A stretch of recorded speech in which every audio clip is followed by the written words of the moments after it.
Continuamos a esta hora con más de Buenos Días y le damos la bienvenida en este segmento del programa a la médico epidemiólogo, la doctora Dadilia Garcés, para hablar sobre la gripe aviar. Doctora, buenos días, bienvenida. Gracias por estar con nosotros.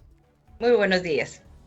Doctora, ha generado preocupación lo que tiene que ver con la gripe aviar. Quisiera que nos pusiera un poco en contexto para tratar de entender qué significa esto. En estos momentos se está haciendo la vigilancia epidemiológica que siempre se hace en las aves salvajes, porque hay más de 100 especies de aves silvestres, sobre todo aquellas que viven del agua o cerca del agua, que son propensas a enfermarse del virus aviar de la gripe. Así de que hay una vigilancia epidemiológica y se ha notado de que algunas de estas manadas han sido afectadas por este virus. Es por eso de que se han levantado las alertas, porque a pesar de que no infecta directamente a los seres humanos, puede llegar en algún momento saltar esta cadena epidemiológica utilizando un reservorio intermedio que sea un mamífero y puede llegar a afectarnos, que es lo que queremos evitar en estos momentos. Doctora, hemos visto en algunas zonas del país como pelícanos, que en Maracaibo se conocen por ejemplo como buchones, han muerto en las costas. ¿Pudiese estar relacionado esto? ¿Se ha confirmado que esté relacionado con esta gripe aviar? Sí, algunos casos se han confirmado con la gripe aviar y otros casos han sido relacionados lamentablemente con contaminación ambiental, que estas aves tienden a ser muy susceptibles. Pero en estos momentos sí hay una vigilancia por estas aves que viven en agua, como patos, pelícanos e inclusive golondrinas que viven cerca de las costas. Se vigilan en estos momentos cuando hay muertes masivas y se le hacen los estudios para determinar si el virus está circulando. El virus es endémico en estas aves, sobre todo en los patos que bucean suelen tener el virus y ellos no se enferman, pero lo pueden transmitir a otras aves. El gran problema que podemos tener es que se transmitan a las aves de corral, que son las que tendemos a consumir, pero sobre todo de que este virus llegue a pasar y a mutar para un animal, ya sea el cerdo u otro mamífero, que pueda colocarnos en riesgo a los seres humanos de infectarnos. Doctora, ¿qué debemos tomar en cuenta? ¿Cuáles pudiesen ser esos síntomas y de qué manera se pudiese transmitir a los humanos tomando en cuenta esto que usted nos habla de la mutación a otros animales?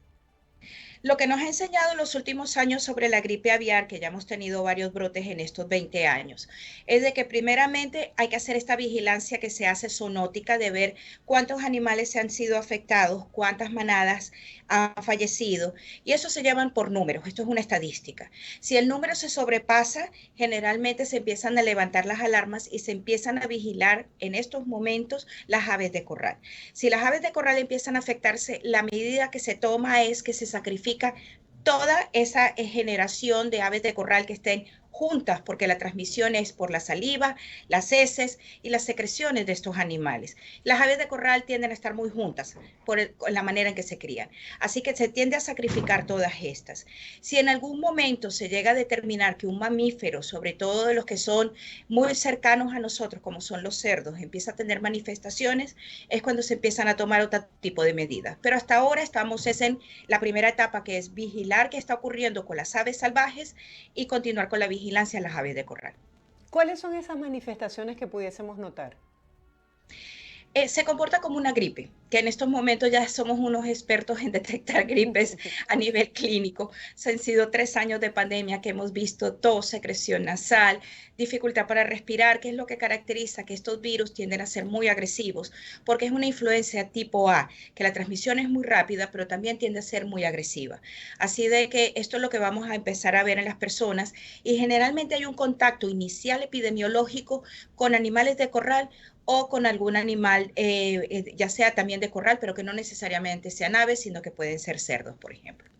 O sea, ¿a qué estarían expuestos, por ejemplo, los productores, la gente que trabaja, por ejemplo, con ganado, con la parte de los cochinos, de los cerdos, como usted lo señala, la gente que cría pollos? ¿Qué recomendaciones les puede dar usted a todo este sector? Sí, definitivamente el sector agrícola en estos momentos, en lo que se refiere en la crianza de aves y porcino, siempre se le dan las recomendaciones del uso de mascarillas cuando las personas manipulan los animales, el uso de equipo de protección como guantes, el lavado de manos definitivamente sigue siendo nuestro mejor aliado y sobre todo de que ellos son los que conocen cómo se comportan sus animales. Ujú. Si Sí. empiezan a notar de que el animal está decaído o tiene secreciones, de inmediato contactar al veterinario a cargo y reportarlo si hay algún caso positivo. Doctora, ¿y en qué países de América Latina se han visto más casos de gripe aviar en este momento? En estos momentos también Perú ha reportado muertes de aves salvajes y se está haciendo por eso la vigilancia epidemiológica. Esto tiende a tener ciclos. Muchas veces se queda nada más en las aves y no tiende a pasar a las aves de corral. Sin embargo, tenemos que considerar que sobre todo en países como en Latinoamérica, las aves de corral viven al aire libre, no están realmente confinadas, sobre todo en poblaciones pequeñas y especialmente en costeras. Uno las consigue en la calle y son las aves que realmente pertenecen a alguien. Así de que estas hay que estar mucho más pendientes y en este tipo de poblaciones se pueden presentar algún tipo de brote en las aves de corral y eso lo notifican de inmediato a las entidades sanitarias. Doctora, ¿esta alerta se mantiene también en otros países del mundo o específicamente se han detectado solo en Latinoamérica? No, esta alerta se mantiene en todos los países del mundo. La fiebre aviar la influencia aviar es una enfermedad de reporte obligatorio a nivel mundial. Así de que todas las personas o todos los países que estén detectando casos, esto se reporta de inmediato a la Organización Mundial de la Salud. Tuvimos un brote de fiebre aviar a principios de este siglo, de este milenio, y fue que empezó con aves salvajes, aves de corral, se transmitió al cerdo y fue el H1N1. Así de Ujú. que tenemos que estar muy pendientes de cómo se comportan y esto es de reporte obligatorio. Doctora, con respecto a los medicamentos, al tratamiento, ¿hay algunos dedicados a la parte preventiva o es solamente para atender la enfermedad? Los medicamentos para la influenza en general son para atender la enfermedad ya cuando te enfermas. Definitivamente la prevención con medidas sencillas es lo que sigue siendo nuestra mejor herramienta y es el utilizar las mascarillas, lavarse las manos y evitar el contacto con estas aves. Sobre todo las personas que tienden a cazar, y esto tiende a suceder mucho aquí en Estados Unidos, tienen que tener mucho cuidado cuando manipulan estas aves que viven cerca del agua porque pueden tener la enfermedad y pueden tener la posibilidad de estar en contacto con las secreciones de ellos. Sencilla es la transmisión y aun cuando el ave esté muerta, igual es fuente o foco de contagio. Sí, porque tenemos que recordar que es por las secreciones que se transmite, ya sea las heces o secreciones que tenga la nariz. Así que así el ave haya fallecido, generalmente pasa el perrito, la recoge cuando cazan, ¿ok? Y eso puede llevar a que inclusive la mascota se enferme si tiene el virus la capacidad de mutar. Y la persona está en contacto con eso y puede llevarla inclusive a su casa y transmitirla probablemente a otros aves de corral si no tiene las medidas de higiene y de protección necesarias. Perdóneme que le vuelva a preguntar, pero es que yo tengo mascotas y me estaba preguntando lo siguiente, aun y cuando se ha clasificado como gripe aviar, ¿puede mutar no solamente en cerdos, sino también en mascotas como por ejemplo perros y gatos? No, generalmente ellos tienden a mutar a animales mamíferos un poco más elevados.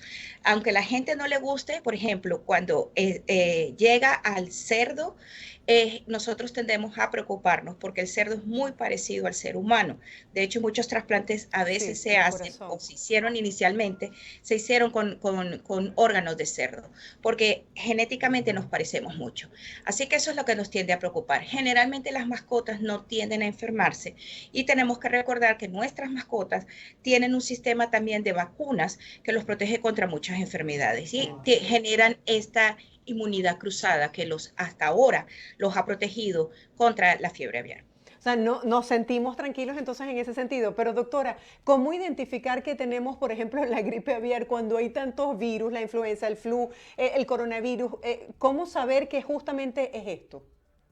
Hasta estos momentos lo que se hace es un diagnóstico por contacto epidemiológico. como describí anteriormente, los síntomas tienden a ser los mismos y es confuso. Es fiebre, malestar general, puede dar dolor de garganta, puede haber un deterioro respiratorio muy rápido. Entonces, lo que primero se realiza es la investigación epidemiológica. Si esta persona estuvo en contacto con aves de corral, si caza aves de agua, si ha tenido contacto con porcinos, esto es lo que primero se descarta. Y si ha vivido en zonas donde hay un alto número de aves que se han reportado silvestres que han fallecido por la enfermedad. Esta es la primera parte. La siguiente es hacer las pruebas, primero descartar COVID, después descartar la influenza que está circulando en estos momentos, y después se realizan las pruebas de laboratorio en base al contacto epidemiológico para determinar si esta persona está contagiada o no. Doctora, ¿no existe ningún tipo de tratamiento para los animales? Es decir, algo que les cure esto, una vez que ya se determine que tienen la gripe aviar, ¿hay que sacrificarlos? Sí, generalmente la medida que se toma es sacrificarlos porque no hay una manera de realmente protegerlos. Y generalmente cuando hay este tipo de infección, que es lo que han llamado la atención a los medios en estos momentos, es que son un número muy grande de aves que fallecen.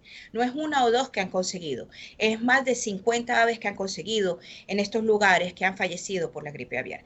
Imagínate ahora en un criadero donde las aves están muy cerca de la una a la Sí. otra, no tienes manera de determinar cuál está saludable y cuál no, y la manera de proteger de que esto se siga expandiendo, lamentablemente es sacrificarlas antes de tiempo, porque no son aptas para el consumo humano y para evitar también la transmisión de la enfermedad a otras aves.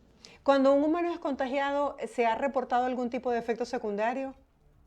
Hasta este momento no. Generalmente lo que ocurrió en los brotes que hemos tenido en el transcurso de estos años es que las personas tienen un gran compromiso respiratorio y tiende a ser muy rápida la transmisión entre humanos y puede ocurrir muchas complicaciones respiratorias que lleven a que la persona fallezca. Pero que queden secuelas, como hemos visto con el COVID-19, con el COVID prolongado, con este virus no se ha visto.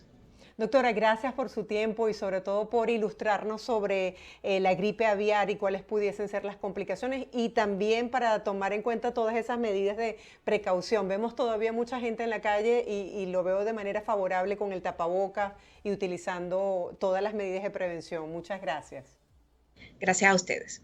Estábamos conversando con la doctora Dadilia Garcés, siempre de la casa. Ella es especialista en esta área de epidemiología, hablando un poco sobre los efectos de la gripe aviar. Nosotros hacemos una breve pausa, ustedes no se aparten, ya volvemos con más de Buenos Días, se los dejamos con el pronóstico del tiempo en América Latina.